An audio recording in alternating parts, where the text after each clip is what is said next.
Hello दोस्तों।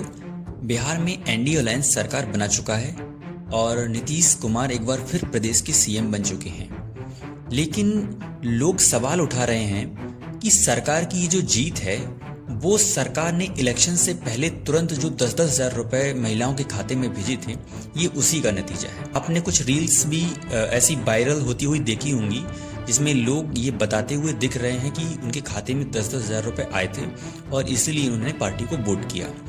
तो दोस्तों आज की इस वीडियो में हम इन्हीं सबसे संबंधित चर्चा करेंगे कि फ्रीबीज जो मुफ्त की चीज़ें होती हैं वो क्या होती हैं और इनका इलेक्शंस पर वोटर्स पर क्या प्रभाव पड़ता है और हमारी डेमोक्रेसी पर इनका क्या इफेक्ट पड़ता है और सबसे बड़ी बात कि ये हमारे देश की जो अर्थव्यवस्था है, इकोनॉमी है, उसको किस तरीके से प्रभावित करती है। तो दोस्तों वीडियो के अंत तक आप बने जरूर रहिएगा, क्योंकि आप जब तक अंत तक नहीं बने रहेंगे तब तक आपको पूरा लॉजिक समझ में नहीं आएगा। अब सबसे पहले समझ लीजिए कि ये फ्रीबीज क्या होती हैं। देखिए, सरकार के द्वारा उपलब्ध कराई गई सभी वस्तुएं और सेवाएं जो जनता को फ्री में अवेलेबल कराई जाती हैं, जो जनता को मुफ्त में मिलती हैं, वो सभी फ्रीबीज होती हैं।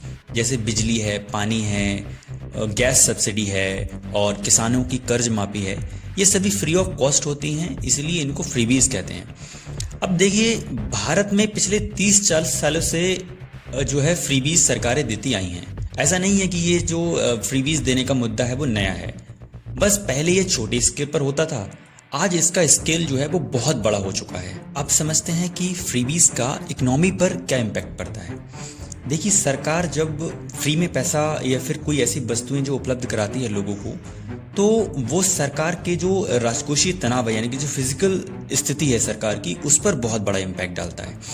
ऐसा समझ लीजिए कि सरकार अगर ये फ्रीबीज लोगों को फ्री में अवेलेबल कराएगी तो वो कहीं ना कहीं किन्हीं किसी चीज़ में तो कटौती करेगी।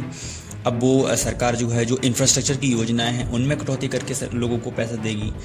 और इसी तरह जो लोग हैं वो जब उनको फ्री में पैसा अवेलेबल होने लगता है तो वो उनके अंदर क्रिएटिविटी या फिर जो एक उद्यमिता की जो भावना होती है वो कम होती है, क्योंकि लोग सोचते हैं जब फ्री में पैसा आ रहा है तो हमें काम करने की क्या ज़रूरत है। तो एक तो ये भावना लोगों के अंदर डेवलप होती है। वो फ्रीबीज इकोनॉमी पर 3-4 तरीके से इफेक्ट डालती है। समझ लीजिए कि पहला है जो सरकार का इससे कर्ज बढ़ जाता है। दूसरा आता है कि लोगों की क्रिएटिविटी इससे कम होती है, क्योंकि लोगों में उद्यमशीलता की भावना जो है, एंटरप्रेन्योरशिप जो है वो कम हो जाती है। तीसरी सबसे बड़ी बात आती है कि जो मुद्रास्फीति है, इन्फ्लेशन, वो बढ़ जाती है, क्योंकि लोगों के हाथ में जब पैसा आता है तो वो चीज़ें ज़्यादा खरीदते हैं और इससे इन्फ्लेशन बढ़ती है। अब देखते हैं कि जो फ्रीबीज हैं वो इलेक्शंस को किस तरीके से प्रभावित करती हैं। देखिए, भारत में जो क्वालिटी एजुकेशन है, अशिक्षा, गरीबी, वो बहुत उच्च लेवल की है। अब ऐसे में फ्री की चीज़ें लोगों को बहुत अपील करती हैं। सरकार जब चुनाव से तुरंत पहले ऐसी 10 हज़ार रुपये या फिर ऐसी जो मुफ्त की चीज़ें लोगों को उपलब्ध कराती हैं तो लोगों को लगता है कि ये सरकार तो हमारे हित में काम कर रही है। दूसरा है कि जो लोग चुनावों से 10-15 दिन पहले भी ये डिसीजन नहीं ले पाते हैं कि उन्हें किसको वोट देना है, तो वो इस तरह की जो स्कीम्स हैं, जो फ्रीबीज हैं, वो लोगों को बहुत अट्रैक्ट करती हैं और चुनावों में बहुत बड़ा इफेक्ट डालती हैं। अब बात करते हैं कि जो फ्रीबीज हैं वो भारत की डेमोक्रेसी को कैसे प्रभावित करते हैं। देखिए, सरकार जब इस तरीके की फ्रीबीज लोगों को इलेक्शन से तुरंत पहले उपलब्ध कराती है तो वो स्वतंत्र और निष्पक्ष चुनाव जो हैं उनको बहुत कमज़ोर करती है, क्योंकि ये एक ऐसी रणनीति के रूप में कार्य करती है जिससे एक वोट खरीदने की जो रणनीति है वो सामने आती है। इससे सरकार की जो फाइनेंशियल कंडीशन है वो बिगड़ती है, क्योंकि सरकार के पास पैसा तो लिमिटेड है और वो पैसा सरकार का मोस्टली टैक्स से आता है, और जब टैक्स से आता है तो सरकार बाद में टैक्स की रेट बढ़ाती है, और टैक्स की रेट बढ़ाने का मतलब है कि उनका इम्पैक्ट अल्टीमेटली लोगों पर ही पड़ता है। अब समझते हैं कि क्या फ्रीबीज नुकसान ही पहुंचाती हैं या फिर इनके कुछ लाभ भी हैं। देखिए, भारत का जो कॉन्स्टिट्यूशन है उसमें प्रोविजंस हैं कि सरकार लोगों के वेलफेयर के लिए काम करेगी। तो देखो, मेरा मानना है कि जो फ्रीबीज हैं वो अगर लोगों की जो उद्यमशीलता है उसको पुश करने वाली हैं तो वो ठीक हैं।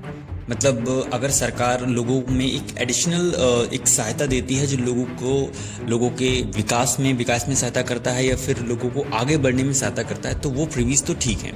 लेकिन ऐसे फ्रीबीज जो चुनाव से एकदम पहले लोगों के लिए उपलब्ध कराई जाती हैं, तो वो तो एक वोट बैंक की रणनीति के रूप में काम करता है। मतलब एक वोट खरीदने की जो एक प्रक्रिया है उसको दिखाता है, और ये लोगों की प्रोडक्टिविटी और क्रिएटिविटी को भी इस तरीके से ख़त्म करता है।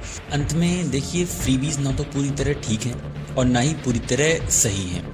फ्रीबीज बुरी तब बन जाती हैं जब वो सिर्फ चुनाव जीतने का एक तरीका बन जाता है। अच्छी तब बनती हैं जब वो ज़रूरतमंद लोगों तक पहुँचें और देश के डेवलपमेंट के साथ चलें। भारत को फ्रीबीज की नहीं, स्मार्ट फ्रीबीज की ज़रूरत है, जो लोगों को मजबूत करे और इकनोमी पर बोझ न डाले, जो हमारे देश की अर्थव्यवस्था है उसको मजबूत बनाए। आपको क्या लगता है कि फ्रीबीज ज़रूरी है या नुकसानदायक?